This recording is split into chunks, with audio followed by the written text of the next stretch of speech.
just when you thought it was safe to go onto iTunes. This is Next Level Guy, the only website that makes self-development as fun as going to the movies. It's time to take the red pill and escape the Matrix.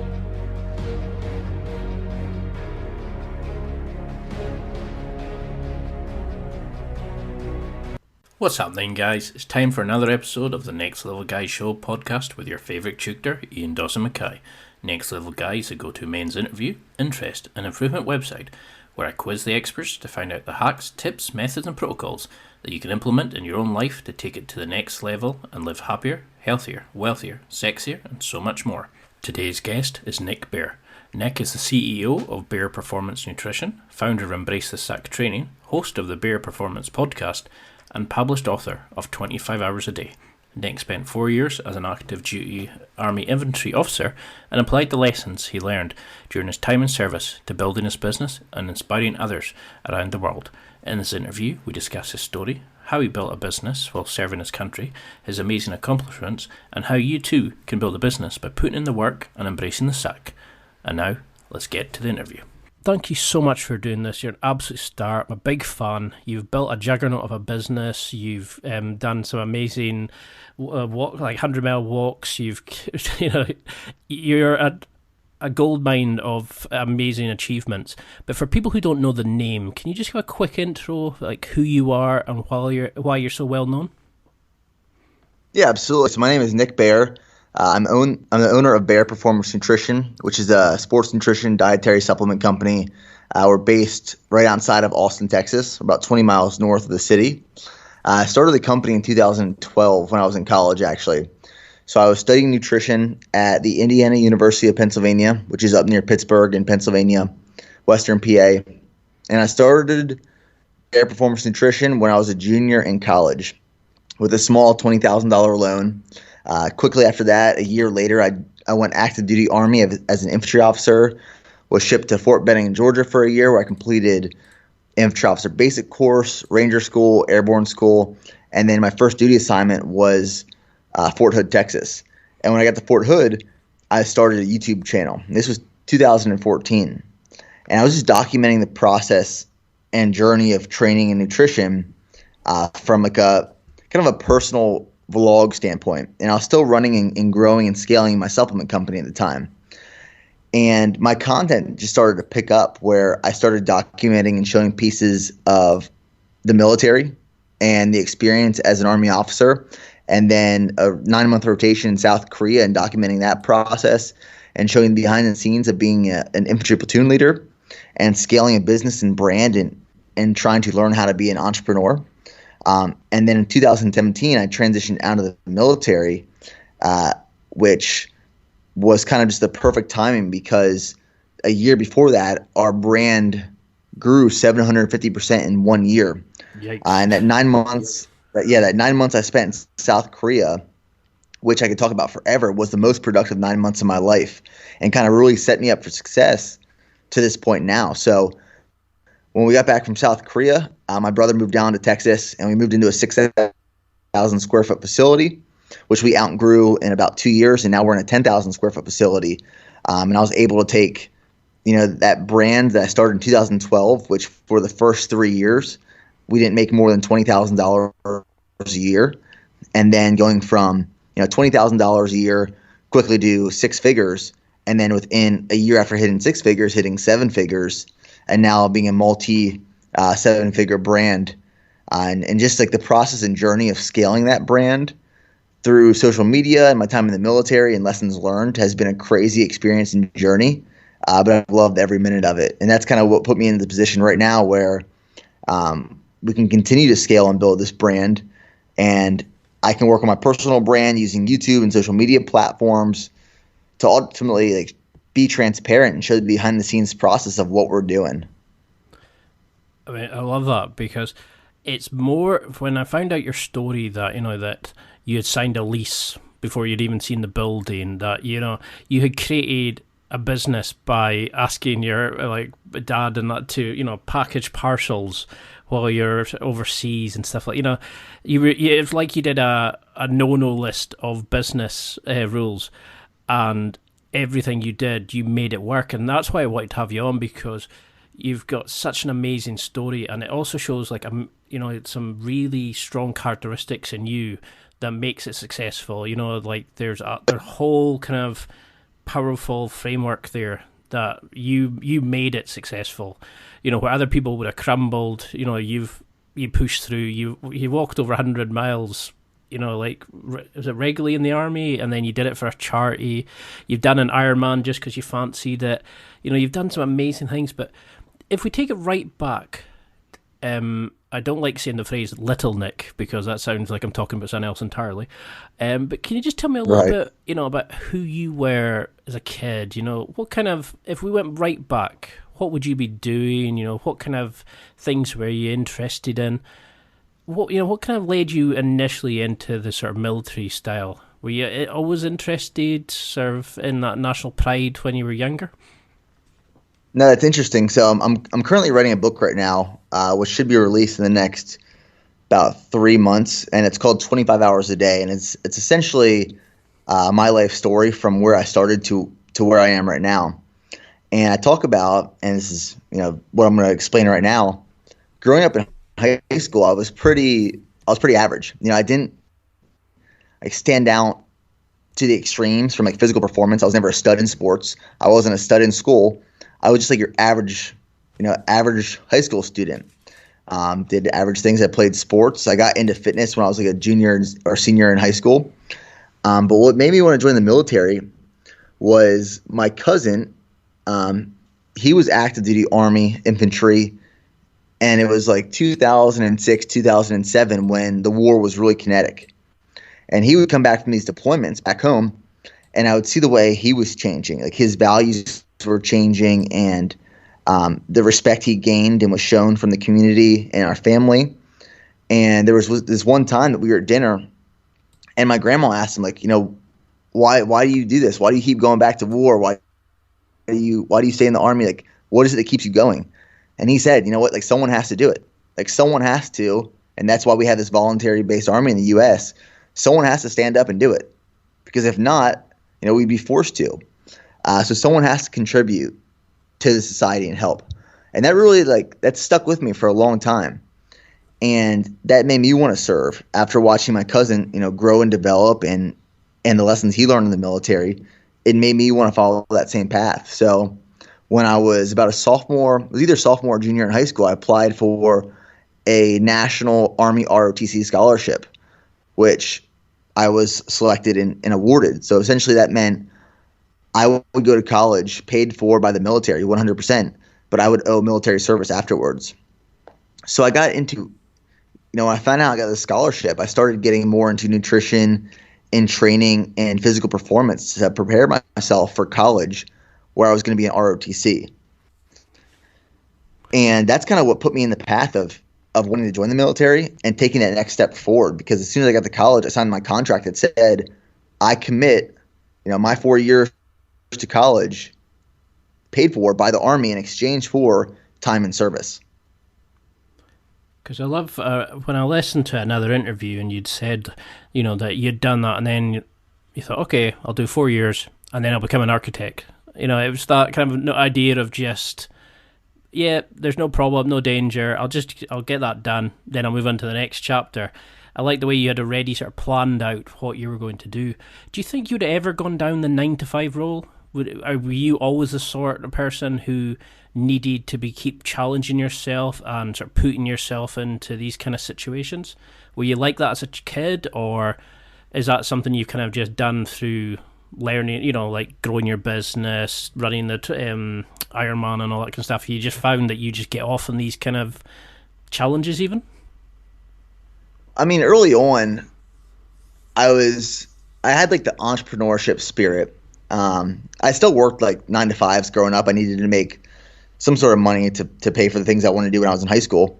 But I had like these really intense passions growing up. So like when I was younger, I got really into construction. I'm talking like 13 years old. When I was 13 years old, I'm asking for power tools for Christmas. and I would build these things. I got really into construction. I wanted to be an architect then. Awesome. And then I got really into cooking, and I wanted to be a chef. I got these intense passions, and I would go all in on these things. And then I found fitness, and along the way, I started a small lawn care company when I was in high school. And I realized then, well, I was my own boss, and as I was mowing people's grass, I'm just pushing my lawnmower, my parents' lawnmower around the neighborhood, cutting grass. I was making like 4 or 5 times more than my friends were working a traditional minimum wage 9 to 5. And I don't know at that moment if that's what kickstarted the idea and concept of being your own boss and building a brand or a business, but I absolutely loved that. Like, I loved being a part of that and being able to build that, and that was like very attractive to me. So I went to college with the intent of, like, I didn't know what I wanted to do for the rest of my life, but I knew I wanted to join the Army, and I knew I wanted to study nutrition. And I figured I would figure out after my time in the Army what I wanted to do. And I got really into sports nutrition. I got really into bodybuilding. I got extremely interested in the supplement part of it, like supplement science. And I started in college mixing up my own pre-workouts. So, me and my buddies were broke. We had no money. And we'd go online and we'd buy these bulk ingredients. And I'd buy bulk caffeine and beta-alanine and citrulline malate and all this stuff. And I'd mix up my own pre-workout. And I'd sell it to friends in college. So I always joke, it probably looked like I was a drug dealer because I'm in my dorm room and people would come knock on my door. I hand them a baggie of this pre-mixed pre-workout, which is white powder. They pay me some money. They walk away. And that's where really I got interested in supplement science and formulations and the experience of just pre-workouts at the time. And between my junior and senior year of college, I had to go to this, it was called Advanced Camp. And all Army ROTC cadets between their junior and senior year of college go to this advanced camp to get assessed by all the other cadets in the nation. And there were like 6,000 students this summer. And I go to this advanced camp, and my evaluations came back like very well. Like, my evaluations on leadership and management came back at the top tier. And this kind of bred this newfound confidence in me. I was like, man, I can lead, I can manage people. I didn't know I had this ability. So I came back from this advanced camp, and literally the next day, Bayer Performance Nutrition was formed as an LLC in the state of Pennsylvania at the time. And the best way to put it is I've never been a person, and this phrase and this term is thrown out all over the place. What is this? It's analysis by paralysis. Oh yeah, or paralysis analysis. And like, people say it, but I swear I've never experienced like that trait. I've never been paralyzed by the thought of analyzing something. Like, if there's something I want to do, I decide, okay, I'm going to do it, and now let's figure out how to make it happen. Like, I commit to things first and then figure out how I'm going to get there. And I've been that way since probably the day I launched my company, or the day I decided I wanted to join the military. Up until this point, it's only gotten stronger, where if there's something I'm going to do and I want to do, I'm going to do it. I'm going to commit first, and then I'll figure out how I'm going to get there afterwards. And I contribute that trait fully to being able to build and launch Bayer Performance Nutrition. Because I think that's definitely a defining characteristic of why you've been so successful. Because, so many people, they knock themselves out of the park before they even start, because they start going, oh no, I need to go to the gym, I need to get into shape, I need to do this. Whereas you've just gone, I want to do that, and then you've figured out how to go about doing it. So instead of starting at a negative, you're looking at the positive aspects and, figuring out where to go. So from your time in the Army, did you notice the development of your own kind of values, your development of your own personal self to the kind of levels that you admired in your cousins? Did it work out for you in that kind of range? Did you get what you wanted from it the same way that your cousin got from it? Yeah, I think just being an ROTC, our instructors were active duty officers and NCOs. I gained a lot of those values. And my values, as I grew in those 4 years, became aligned with the military and military service. So by the time I got to, active duty military, I was already living those values and prepared to fully adapt them. But I learned so much. Yeah, just I was only active duty for 4 years, but I learned so much in those 4 years from myself and from other people, that those lessons I learned will forever carry me through life. And I always say, like, everyone takes different experiences and learns differently from them. So I'm not saying that everyone that joins the military learns these great lessons and carries them for the rest of their life, but it's perspective. It's the way you look at things. Like, person A can look at something and say, this sucks, this is bullshit, I don't want to do this. Like, I'll suck it up till it's gone or over. Person B will be in the same exact situation, but their perspective is so different, where they look at this suck, or these tough times, or these things that test their patience as like growing pains, things that they have to adapt and overcome, and they become a better person from it. So I think it's the type of person that takes that experience and puts it into perspective of positive rather than negative, and really just runs with that, like runs with those experiences. Well, so when you started your business, you had no business experience, you had no, like, I assume, marketing or promotional products and all that kind of stuff. Pretty much like I do with this podcast, to be honest. And you sort of learned as you went. Was that the hardest thing in the business, do you think? If you had to look back at that time now, where you were juggling army career, having to almost work twice with your family, because they're almost employees and they're family members, and you're having to do this from a distance. How did you manage to juggle all that? Because that would crush so many people. Was it just a case of you wanted it and you just went for it? Or, was there any kind of, I don't know, did you ever sort of step back and look at it and think, how the hell did I manage that? Because that's a formidable achievement. All the time. I mean, I went into this very naive, and I remember the moment I decided I want to make this company. I talked to my dad and I said, "Hey, what I'm going to do is I'm going to place this production order for pre-workout supplements. I'm going to send some of the pre-workout to these fitness YouTubers. I'm going to have them review the supplements." This is before I was using social media, so I send out these supplements to these YouTubers. And they kind of do like a half-assed review, kind of post about it. And I launched the brand, and I told my dad, I said, year one, I'm going to make $1 million. And he said, if it was that easy, everyone would do it. And I launched the brand, and maybe one order rolled in. And I quickly learned that just because you have supply, that does not equal demand.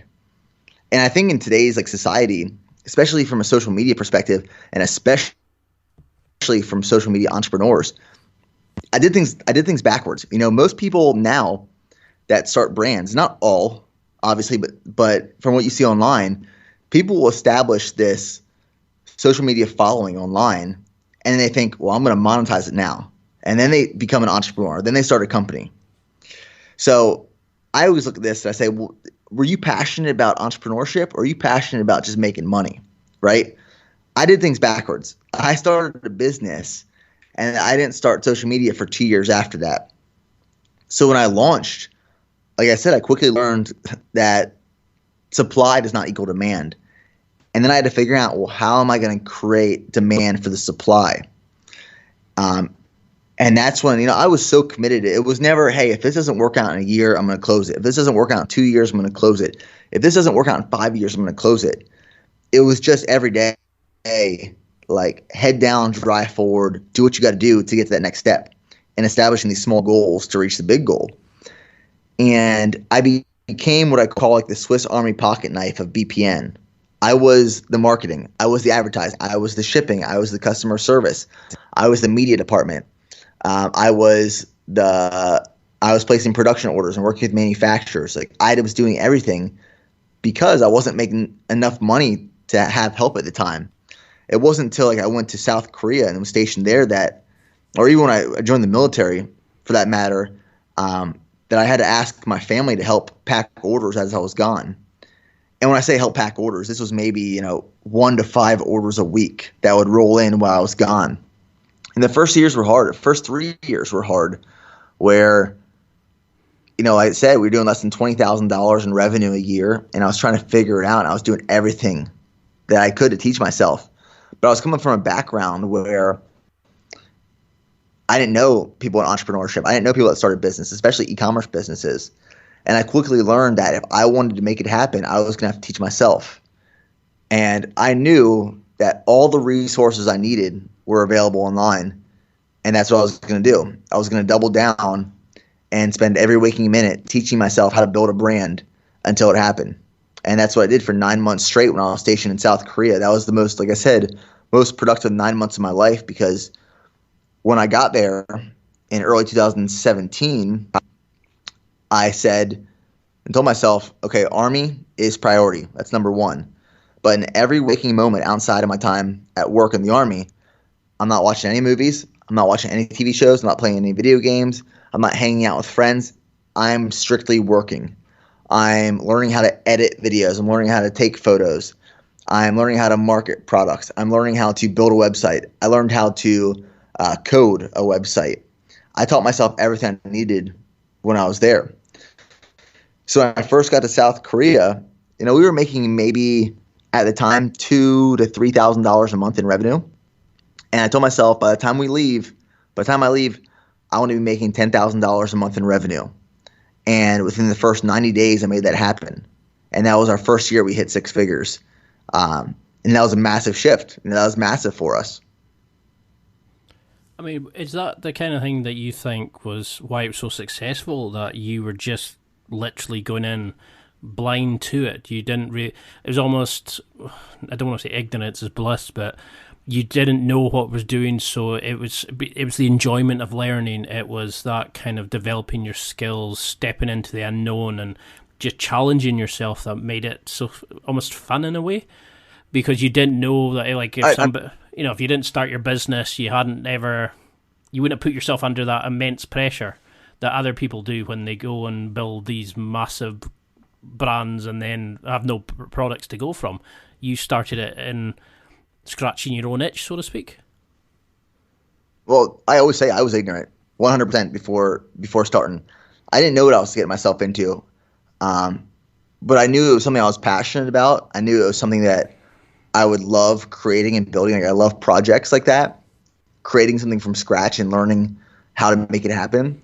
And I was 100% ignorant on how much time, effort, money, resources would be required to make it work, like to make it successful.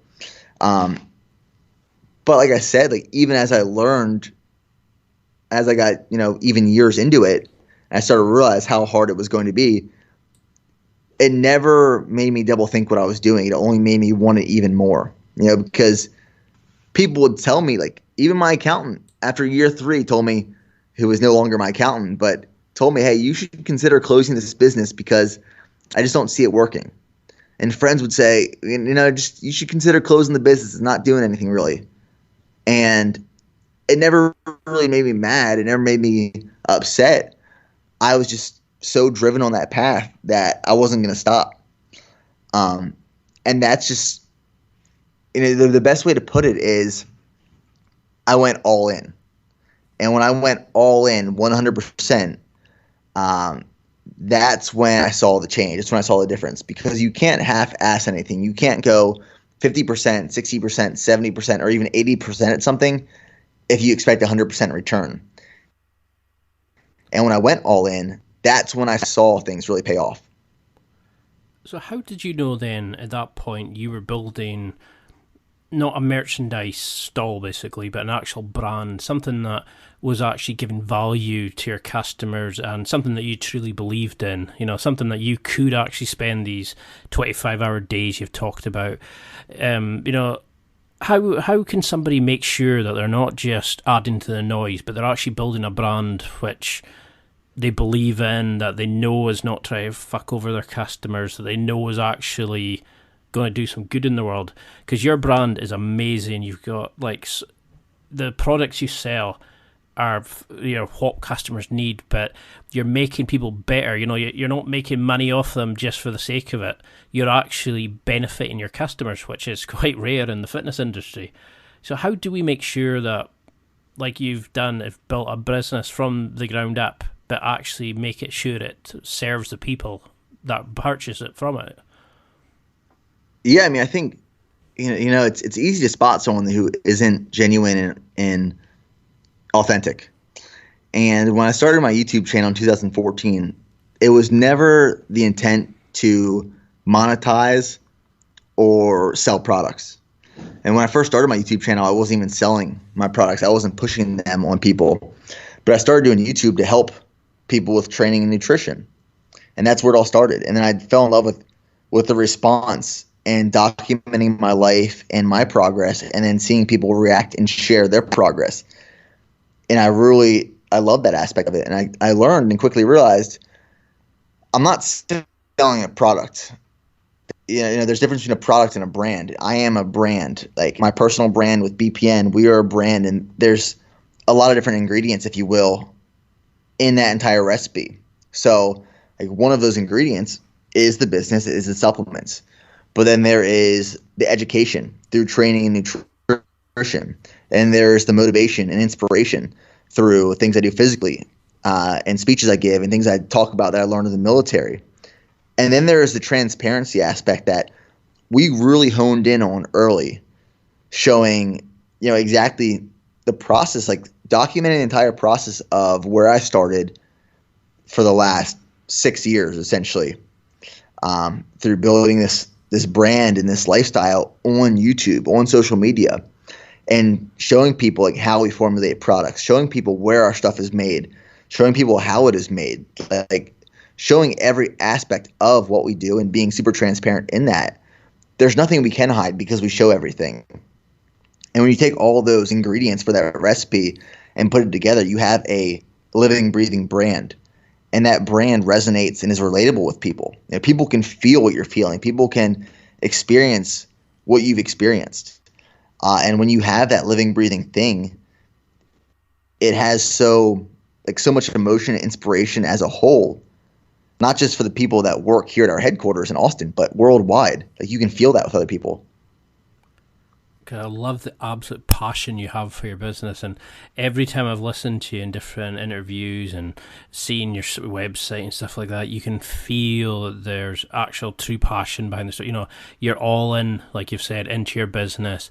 It's for you as much for the customers, and you're not just there trying to make a quick buck. And there's true love in your business, and I think that's why it's also been so successful. But how on earth did you manage to juggle this? Like learning all these new skills, keeping your career going, keeping the business just ticking over, dealing with stock, inventory, all these sorts of things. Did the Army kind of like hard and soft skills that they teach you, were these kind of essential in your implementation of business skills? Is there things you learned in the Army that you think every guy listening should be able to do? That did they teach you like time management, running, obviously, like leading groups and stuff like that? But what else do you think the military helped you in your business sense? Yeah, I mean, I think time management was a massive aspect of it, because if you wanted to do anything outside of the military, you had to manage your time to the minute or second, because like to give you a little insight of what my schedule looked like when I was doing YouTube and building the business and in the Army. So I'd wake up around probably 4:30 or 5, get a little bit of work done before going into PT, and we had a morning meeting at 6 a.m. and then PT was from 6:30 to 7:30. And then typically what I would do is I would sleep in my truck from 7:30 to 9, and then we go into work for the Army and work. And then during lunch, we'd be on an hour lunch. I would sleep then, and then work until 5, 6, maybe 7 p.m. if we weren't in the field or doing some sort of training exercise at that point. And then after that, go home, get my camera ready, start filming YouTube videos. And we'd film videos and work on the business and the brand. And at the time, my brother was in Texas shipping out orders. And we would do this until, midnight. Like I vividly remember many, many times getting back from the gym, because we worked down at a 24/7 gym, back to the gym around midnight. And then I'd edit videos until 2 a.m. to have the video up the next day. and then I'd sleep from 2 a.m. to 4:30 and do it all over again the next day. So like time management is just something you have to learn if it's something you want to, if you're truly passionate and really want. And that's what I talk about in my book. It's called 25 hours a day. I lived like I had an extra day. Like if sleep had to be eliminated, sleep was eliminated. Like if a meal had to be skipped, a meal had to be skipped. And I think most people say, well, why don't you live 23 hours a day then? Why don't you live like you have one less? Well, when you live like you have one less, you're rushing yourself, right? So you'll see people who think they manage time correctly, and they're always rushing. They always feel overwhelmed with time. And I was at this one military school, and we were working with the Ranger Regiment at Fort Benning in Georgia. And this one captain walked up to me, and he says, hey, you see that guy over there? He was a captain in the Ranger Regiment. He said, when shit hits the fan and everyone else is freaking out and overwhelmed, that guy calms down. He is cooler than the other side of the pillow. And I said, well, shit, I want to be that guy. I want to be like that guy. So it's as much as you have going on, as crazy as your life becomes, stay as cool as the other side of the pillow. Stay calm and collective. And, sometimes sleep and food weren't a priority. And there were a lot of other priorities. And people will cringe at that. Oh, sleep is important. Food is important. When you're in the military and you want to do something outside of your time in the military and you want to create something and build something, you have to sacrifice some things, and food and sleep were some of them. And the social life was essentially non-existent because of what I was trying to build and create. And without doing that for years, I would no way be in the position I am right now. And is that sort of linked to the tiny heart syndrome that you've talked about? Is it just some people just don't want it bad enough? Or is it just a case that when people got to that point of, every business, it's almost going to fold in itself, some people see it as a, right, stop now sign, while other people see it as a learning curve? Were there points that you were going to give it up? So what made you kind of pass them on and learn from them almost? I think too many people are entitled. Too many people are entitled to, I deserve time off. I deserve vacations. I deserve to splurge on something I want to buy. They expect things to come to them. And I never had that feeling. I never had the feeling where I deserve my business to take off. I deserve to make this much money. I knew if I wanted it, I had to earn it. And once I got to the point where I wanted to be, if I didn't keep pushing, and this is how I still live, if I don't keep pushing harder and harder and harder, well, then I'm going to go backwards. Once you reach where you want to be, whether that's a small micro goal within your massive goal, if you don't keep going, you're going to go backwards.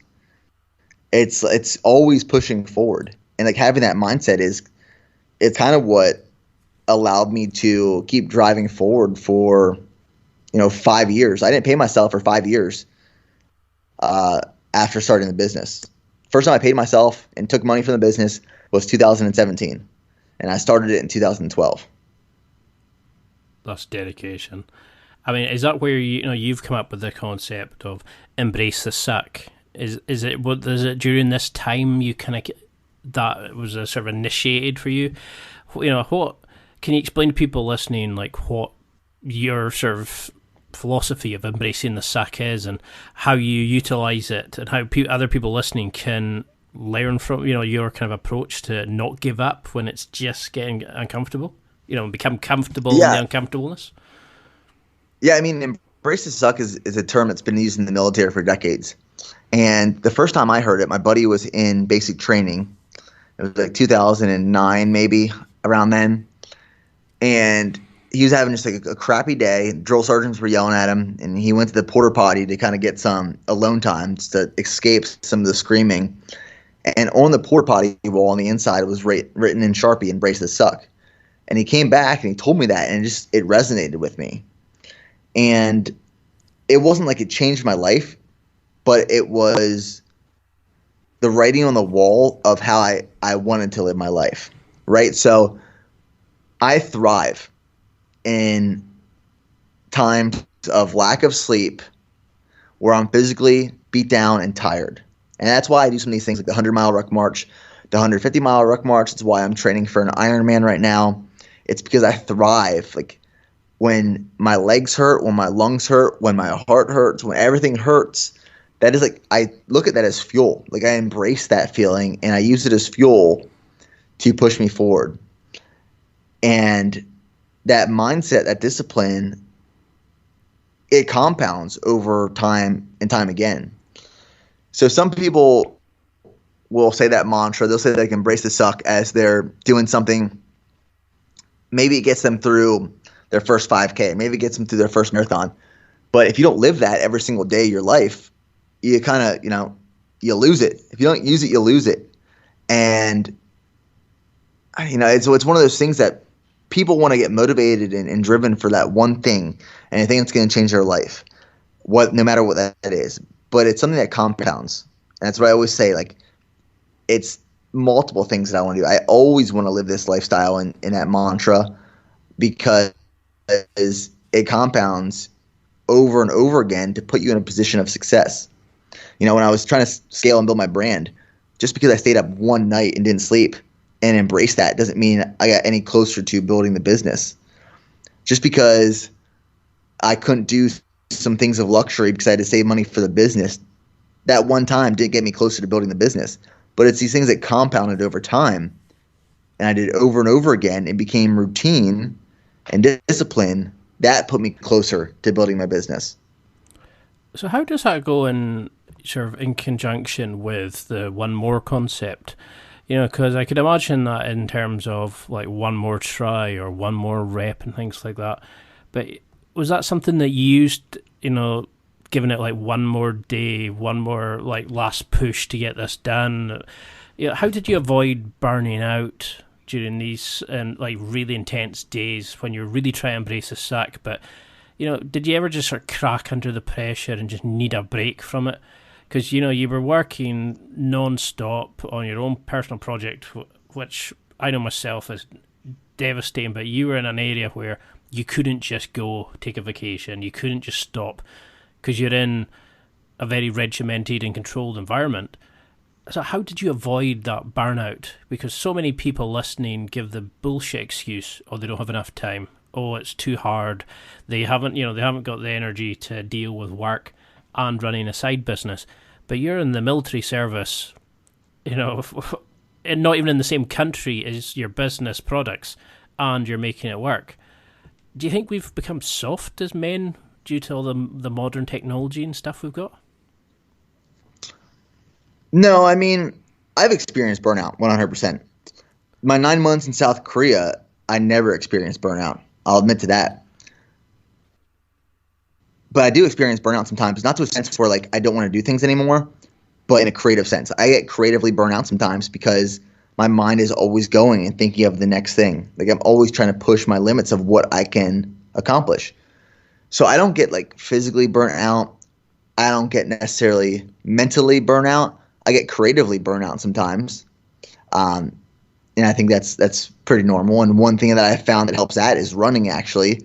Running for me is therapeutic and that's probably why I'm training for an Ironman right now, because that is the one time where my mind is just clear and I can focus on one thing and I become more creative and I can, that's where I find and think of most of my business and my fitness ideas and YouTube videos and series ideas. Like that's where I can really think during running now.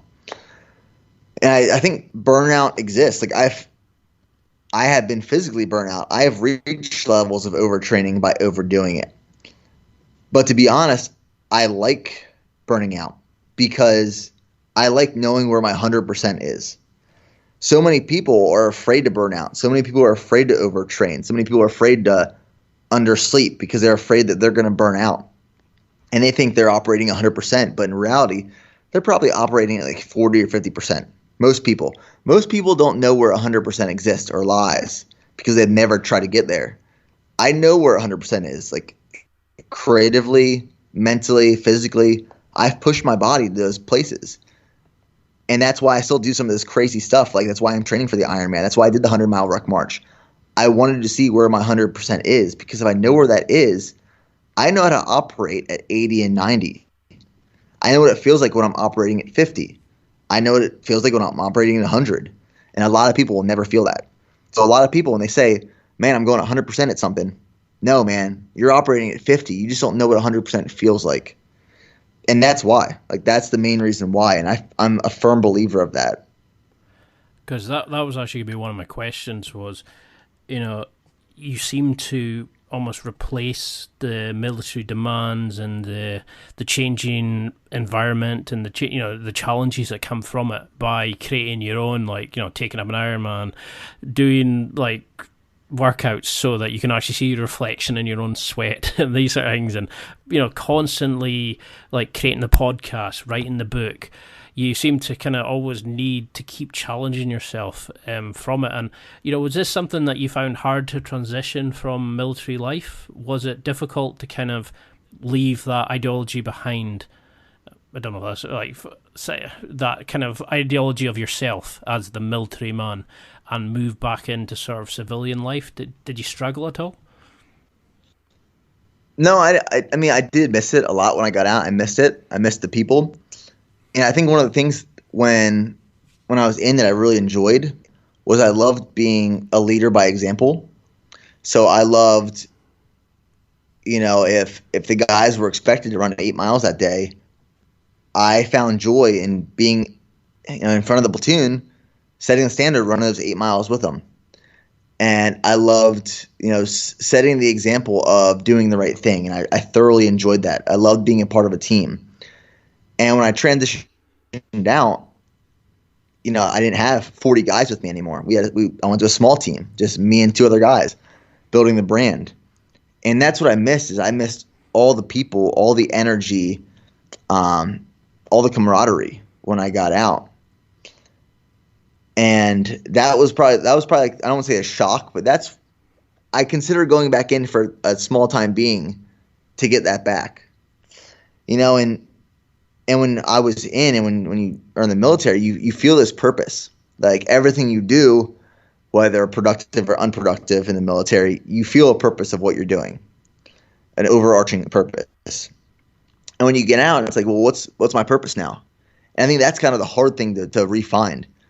But when I got my stuff back together and I got in check and I kept doing YouTube videos, I realized my purpose is to help people push past their mental and physical barriers with the things that I do. Like, set the example, be the example of doing the right thing and pushing yourself to accomplish your dreams. And that is now my purpose, to inspire other people to do that same thing that I did.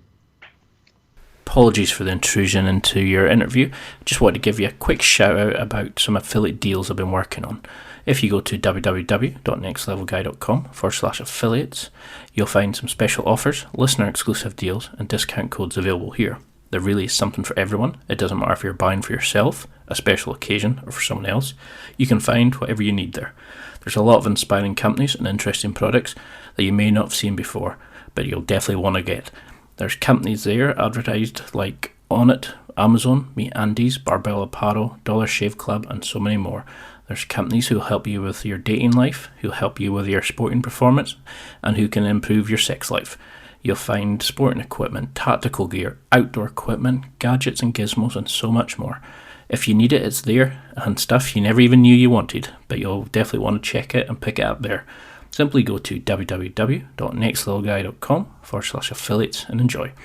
Please note, I don't receive any information on you or your purchase. All I receive is a small commission from the business as a thank you for sending you to shop with them through the links. All monies are used to improve the website, and I thank you if you use the link, and I thank you for being a listener. Now let's get back to the rest of the interview. Because I've interviewed other people who've come out of the military, and they've said more of the kind of sort of the British side, that there wasn't the greatest of transition from the kind of structured help and all the services that they got while they were in the military. As soon as they came into civilian life, there was no kind of set up to make sure they transitioned, that they got help, going back to normal life, leaving that behind. One of them said it was like you said, the noise and the energy and the people he misses it like crazy, and he had to leave because of medical reasons. And he said, because it was just that kind of, it's like losing a family. You're losing, like, it's like he'd lost part of who he was. I mean, do you find that difficult to not be promoted as the veterinarian, the vet, I almost said veterinarian there, Jesus, the military guy? Did you find it difficult not to have people just make you out as the military guy? Because there's far more to you than that, but everybody has this kind of story that they like to market. Is it difficult? Because I think I heard you discussing another thing, I think it was Matt Vincent, where he was saying he's not just the Highland Games guy, but people link the two of you, that your story and you together. Is it difficult for you to come out of that shadow and to build the brand and make it a unique entity? No, I mean, I really appreciate my story and where I came from and the experiences I learned while in, but I by no means want that to define who I am the rest of my life. So I think sometimes too many people will rely on focus on the past. Now, to put in a fitness perspective, you got people posting their transformation photos from 10 years ago. If you focus on the past, you're not moving forward. So I love talking about some stories and stuff from the military and my time in, and it's a time in my life that I'm very grateful for because I loved being an infantry platoon leader, and it was a time when I was building my brand and I was so productive and I was working really, really hard. And I still working really, really hard, but it was just a difficult time, and I appreciate those hard times. But I don't want that to be, who I am for the rest of my life. I don't want to be just Nick Bear, the guy who was in the Army. That's why I want to be Nick Bear, the entrepreneur, the author, the guy who's writing the books, the guy who is pushing himself physically and mentally.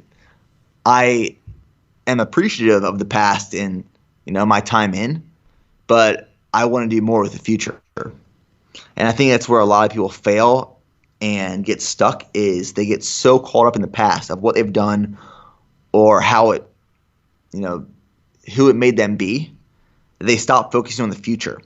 And they stop focusing or feel like they don't have to do anything in the future because they've already done everything to set themselves up for success. But the reality is, you never stop. You have to keep pushing forward if you want to become something bigger and better. It's not I'm not saying everyone has to create social media platforms and everyone has to be an entrepreneur, but there should always be something you're reaching for in life, whether that's fitness, business, family, faith, whatever that goal is you're searching for in life.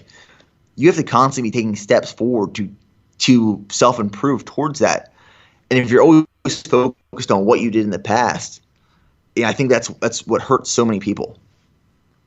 I love that. It's definitely a message that very few people are saying. In fact, I think the first time I heard it was from you about the before and after pictures, and people are putting them out consistently, and you're saying, well, why? That's the past. Why you don't focusing on what you're going to do? And I love that kind of message that you've given. So how do you build a tribe then from this?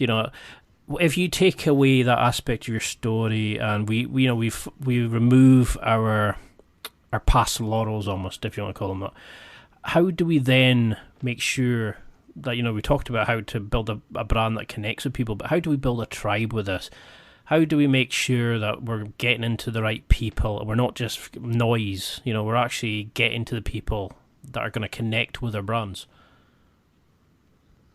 Yeah, I think creating your team, and this is a point where I'm at in my my business. My priority is building the best team possible. And whether that means taking a few steps back in business to kind of reevaluate and reassess where I'm at and build the best team possible. And I was talking to Mark Bell actually last week, and one of the things he said was hire slow and fire fast. And that can be more true. Building the perfect team takes time. And building the team, setting them up for success, Like having everyone align and know the vision, puts you in the position of growing and moving forward.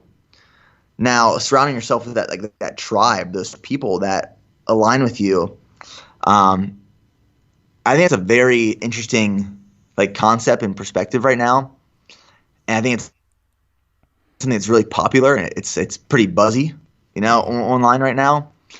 And the thing is, when I first got in the fitness industry, my network was massive. I wanted to connect with everyone and anyone. I wanted to do collaboration videos and collaboration projects. I wanted to have 1,000,000 friends, right? And as I slowly was in the industry a little bit more, I'm sure any industry is like this, you realize, well, your values and your vision and your mission doesn't align with all those people. So my tribe got smaller and smaller and smaller over the years, where the people that I communicate with, the people that I trust, the people that I value with my time, to be honest, is smaller. But those people that I keep in that tribe, their vision, their mission is aligned with mine. And if it doesn't align with mine, I don't want to be rude and say it's a waste of my time, but time is the most valuable thing you have, especially as you're running a business, and you're trying to balance a lot of things. And that tribe has gotten smaller and smaller, where the people have to have similar goals or similar vision or similar mission, for what they're trying to accomplish. So what is then your overall goal for the business? What do you want to, say you've died and this is going to be your legacy, and what do you want it to grow to, or people to think of you when they think of this brand? If you couldn't change anything about it except for its general direction, what would you want the brand to stand for? Yeah, I think the vision that I've created and I'm really doubling down on now is the BPN brand, my personal brand.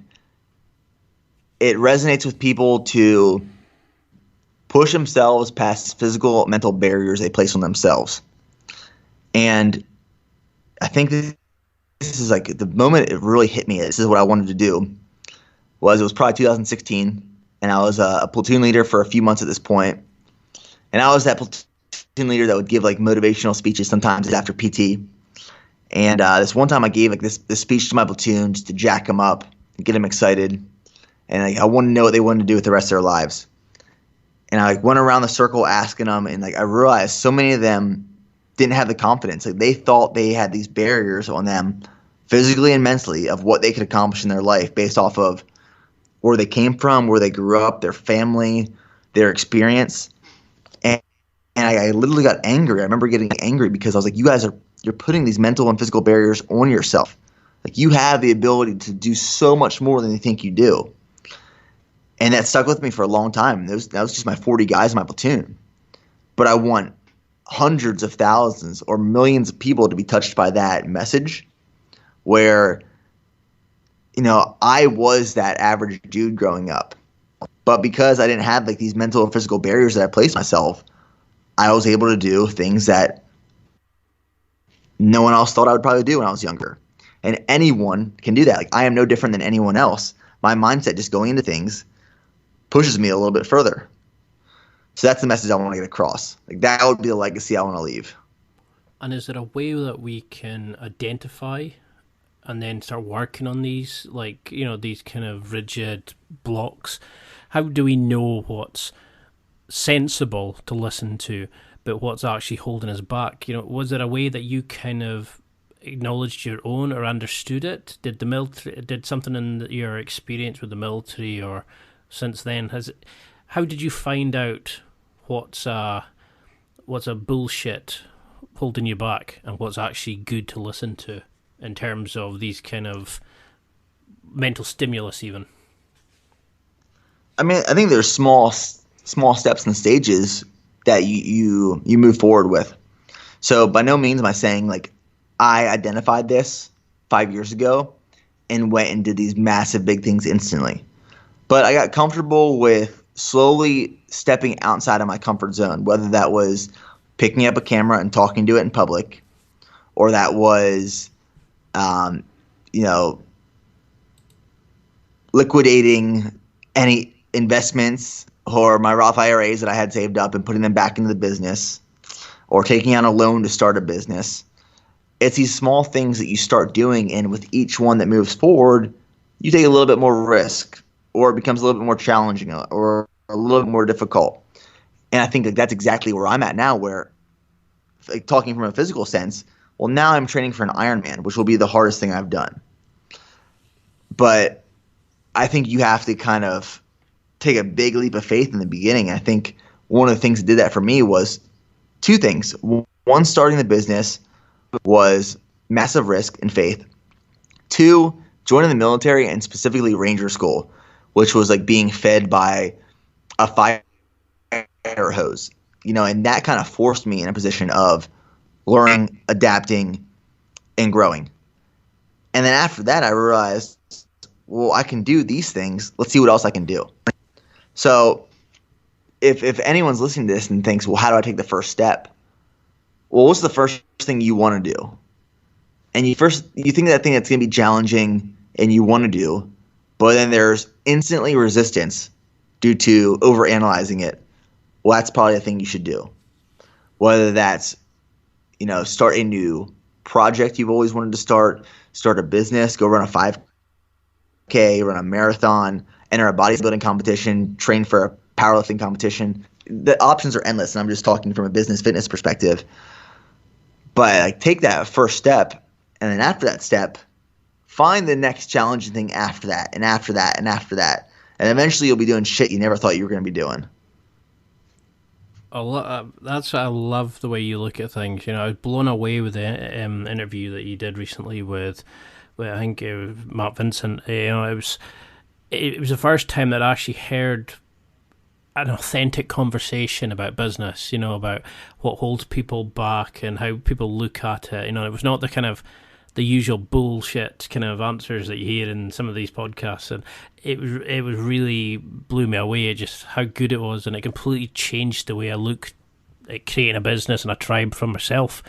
I really love what you're doing with your stuff there, and I'm definitely getting a copy of the book, and I love listening to your podcast, etc. But for somebody who's listening to this and went, this guy's done amazing stuff, but how do we even start?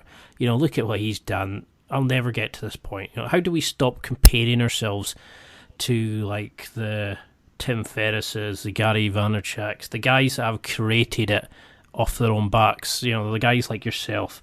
How do we use you as inspiration to see what we can do, rather than, oh God, I'll never be as good as them?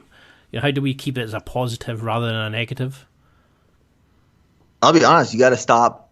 Almost reduce, I don't want to say stop, but reduce absorbing and increase creating. Over the years, I've, when I was first starting to scale my brand, I had to learn some things, right? And when I was learning things, I was reaching out to see who I could listen to and who I could learn from. But it's got to get to a point where, what are you absorbing? Like, what are you listening to?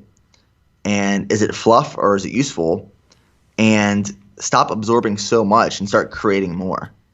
Because until you start creating, no matter what that is, whether that's content or a business or a plan, you're not going to get anywhere. And I always talk about backwards planning. And this is something that's familiar and used every day in the military, but it's actually kind of groundbreaking for some of the civilian population. And I think some of the people that were in the military don't realize how great of a benefit backwards planning can be. But, for example, you take a whiteboard in front of you, and I use this example a lot, and on the left side of this whiteboard is where you're at today, and on the right side of the whiteboard, it's where you want to be. And where you want to be is in 5 years. Well, then you have to fill in from time now to your goal what has to be done within that time period leading up to that goal. What are all the steps you have to take? And you might not know them all, but fill in what you can. And as you start to learn and grow and develop, you're going to start filling in more and more things. And each one of those things has to have a time allocated to them to reach your goal within the time period selected, whether that's 5 years, 10 years, whatever. And backwards plan from the goal to where you are today to set yourself up for success. Because if you're constantly just throwing darts at a dartboard, hoping something sticks, which it's what I had to do in the beginning, but if you keep doing that, even when you start to find some momentum and some traction, well, then you have no direction towards your goal, and you have to have direction towards your goal, and that's where backwards planning comes into play. I love it. I've never really heard that concept used. I mean, we've all kind of done the kind of thing of look into your future and find the person that you want to be, and how do you get there, and everybody comes away thinking, oh, I want to do this and that, but nobody ever kind of puts goals in place, and they quickly forget it when all the the next TV program pops up and things like that. Like, I loved that idea that you talked about in, I think you were in Ranger School, where it was the best time because you had no distractions. You were just sitting doing what they were telling you to do. There was no social media. You didn't know what was happening in the outside world. You just focused on the goal at hand, and you got to actually connect with people.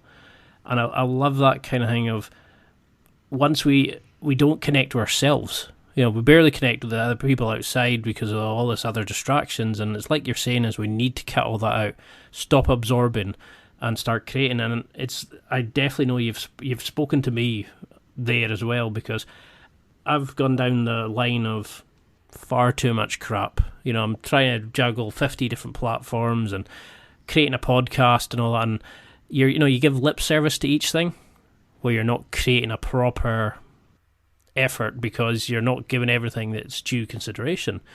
Is that something you struggled with? At what point did you learn just to sort of cut the chaff and go and give your 100%? It was when I got to South Korea, actually. It's in the beginning when you don't have a strong vision or understanding of where you're heading, you try to dip your hands in a little bit of everything. You try to, does this work? Does this work? Does this work? You're trying to find out what works. And then before you know it, you're spread so thin that you're not dedicating 100% to anything. You're giving everything like 10%. And when you're doing that, you're spreading yourself so thin that you can't make one of those things work. So it wasn't until, I think Ranger School was a great example where that's one time where there were literally zero distractions. None. I couldn't talk to the outside world. I couldn't talk to my family. I couldn't talk to my friends. Didn't have a phone. All I had was my mission, which was what I wanted to complete Ranger School, the people around me, and the mission of what was to be completed for that day. And I could focus so full-heartedly onto this one thing that changed the way I think and operate. Because I realized, wow, when you dedicate all your time to one thing, you can become successful. And when you're given a little bit of time everywhere, so spread thin, well, it's like you're not even making any forward progression or movement. So when I got to South Korea, using these lessons learned, my vision of where I wanted to go was so clear that I kind of eliminated a lot of distractions. Like, I had priority, infantry platoon leader, secondary, build a business. And within that came some vertical things that I had to complete: create a social media following, start YouTube, or keep doing YouTube, learn how to market, learn how to run and operate a business. But there were less things I was focused on doing where I could double down and go all in on that, those two things at the moment. So I think sometimes, too often, people spread themselves too thin where they can't dedicate time to one thing, and that's a massive problem. Well, actually, now that you've said that, I've just had a quick check on the time, and I'm blown away that it's been over an hour. We haven't even covered fitness, diet, philosophy, your mindset. We haven't really looked at anything. So I definitely would love to have you on again, because I think I needed this message for my own brand as much as people who are listening. And I wanted you to come on because you can showcase to people that all the usual excuses of why you can't build your side hustle, as Gary Vaynerchuk would say, is complete garbage. You built something. You just wanted it, and then you found your way to do it. And you've outlined some amazing ways people can actually find it and just achieve their dreams. So I know you're really pressed for time, so I've still got pages and pages. So I'd love to have you on again, but what do you want people listening to take from this? If you had a sort of go-home message for them, what would you want them to take from this? I think it's finding your vision of what you're trying to do. And if you don't have like a vision of who you want to be or what you want to accomplish, it's really hard to make forward progression towards anything you want to do, because you're just dreaming and hoping, instead of setting a timeline of things that you have to accomplish to get there. And not only is it important for you to understand your vision, but also your team and your audience. So like if your team that works with you doesn't understand your vision, and your audience that listens to you or watches you doesn't understand what you're trying to do in your vision, well then no one knows what you're trying to do, including you. So it's find your vision, try to establish that, and then make sure everyone around you knows that too, and make it clear, and then go all in on it. I love that. It's everything you're saying is just so it's really sort of hitting home, and I know people are really going to take something from this. So the question I really like hearing from people is there an unusual fact about yourself, that you've not kind of released to the general public that sort of surprises people? You've done some amazing stuff. You're in fantastic shape. You've been in the military. You built your business from scratch. You've got an amazing story. But is there anything that kind of people are still really stunned when they hear you announce? Man, I share so much of my life on YouTube that I don't know if there's anything I've let out really.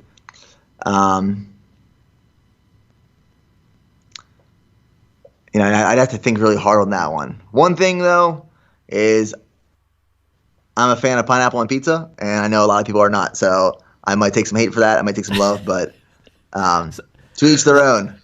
That's a quick way of dividing it and finding your own tribe, isn't it?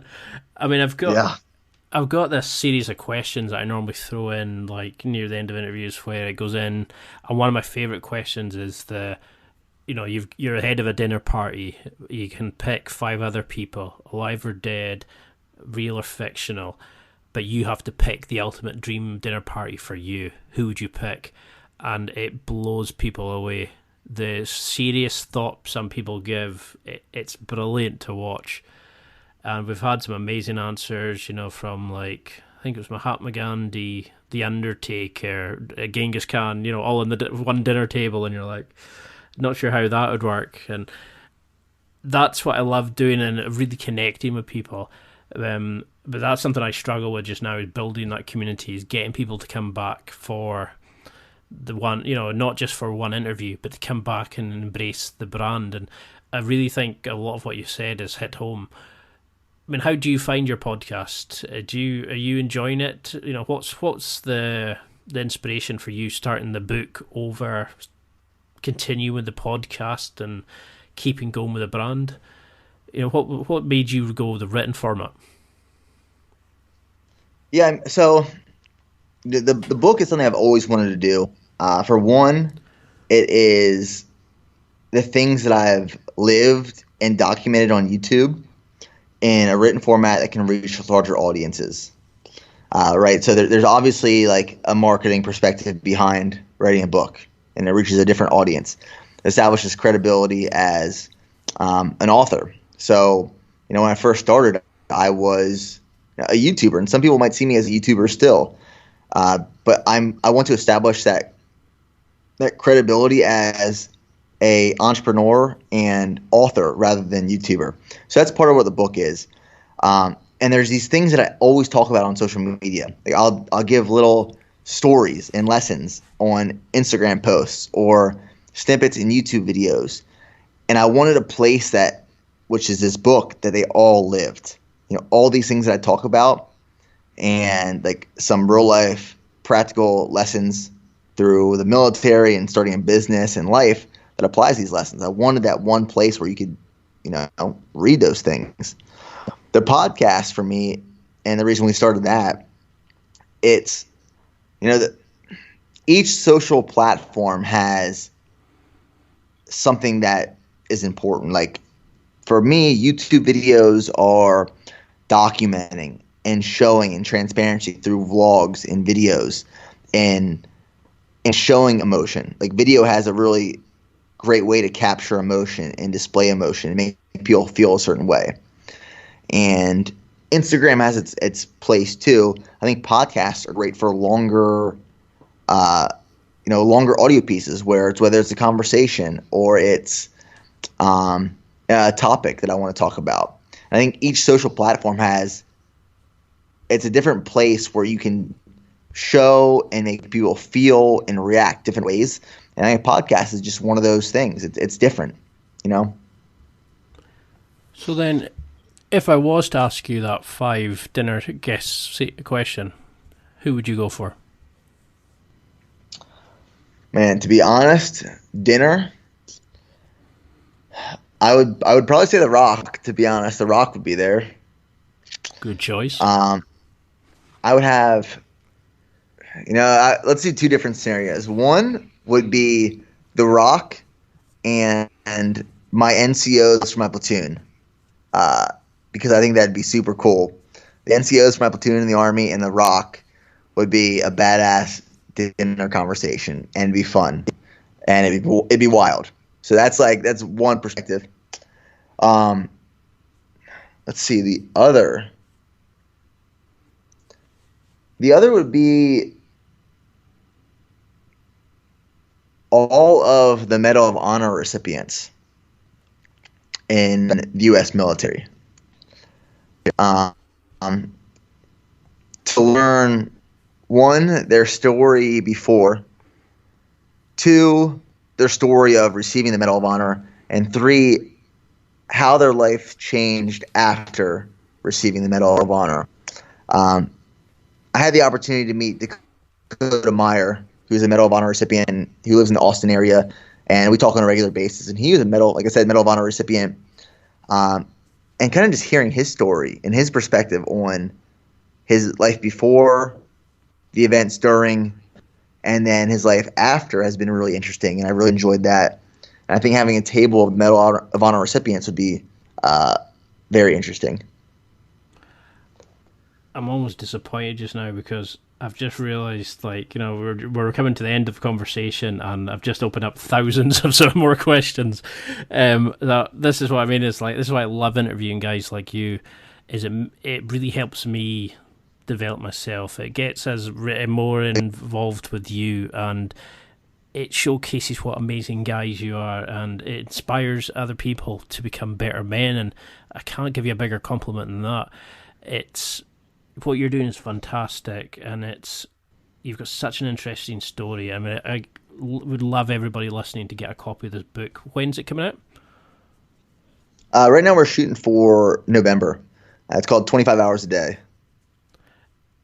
And is there anything, and if you got any projects, anything at the moment coming up that you want people to check out?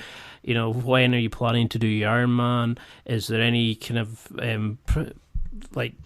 events you're holding to sort of promote the book leading up to it? Yeah, so the Ironman is my main focus right now, and that is November 2nd in Panama City, Florida. So that's what I'm training for. We have the book launching November timeframe, and shortly after I'll be doing a book tour around the United States. And then with Bear Performance Nutrition, we are launching some new products coming up in the next couple of months. We have a strong reds to complement our strong greens. We have some new flavors of whey protein and pre-workout. And then we are also working to relaunch Embrace the Suck Training. So Embrace the Suck Training has been our physical training platform, where we offer 12-week training programs, and we're completely revamping that platform. And we're hiring actually one of my friends he's a Green Beret with 10 Special Forces Group. He has his strength and conditioning certification, and he is going to be running all of the strength and conditioning programming for Embrace the Suck Training. So that's going to be a massive launch probably in the next 3 or 4 months. So there's a lot going on right now. There's always a lot of moving pieces, but that's just the way I love it. You got to constantly be moving forward. Well, I've used up enough of your time just now. I cannot say thank you enough for this. I wish you nothing but success for the future. I barely touched the sides with some of the questions. We bounced around, but there's so many things I want to go into deeper detail. So if you've had nearly as much fun as I have, I would love you to have come on again. But for those listening, which I'm hoping there's a lot, how can they find out more about you, keep in touch? Where can we find you on social media, your website, that sort of thing? Yeah, so my website is www.bare, that's BARE, performancenutrition.com. My Instagram personally is Nick Bear Fitness. YouTube, if you just search Nick Bear, a bunch of my videos will pop up. I think I have over 500 videos now. And then if you want more information on myself, it is www.nick-bare.com. Perfect. Well, the floor is open to you. If there's anything else that you want to add, now's the time. I appreciate you having me on. I thoroughly look forward to our next conversation and diving a little bit deeper on some of those other topics. But I can talk about that stuff for days. It's where I'm passionate about. It's what I love. It's become such a huge part of me, which is almost like it's like half my heart. Like without it, I don't know if my heart would operate. But it's just what I love. I love being able to build and create this. And looking back at the past 7 years leading up to this point, and I always tell people it's been a crazy, crazy journey, and I've loved every part of it. And to give any sort of inspiration is the part that I love the most actually is right before we were about to really kind of blow up and grow. It's the really hard struggle, where you have no money left. You're struggling to create demand for the supply. You're frustrated with trying to figure out how to make it work. Those are some of the best times. Those are some of the most fun times. And those are the times you need to document, because you're going to want to look back at that and remember what it feels like to be there. And it's humbling. And it makes you want to push even harder to remember where you started. So that's my biggest piece of advice. Well, I think that's a perfect point to leave it. I mean, I love listening to your interviews. I love your story. You're such an inspiring guy, and that's why I'm almost disappointed to be ending, because I could listen to you talk for days. There's thousands of things I want to ask, so we'll leave that for round 2. That's it for another week. Thanks for listening. Absorb it, practice it, use it. Until next time, keep trying to hit that next level in your life.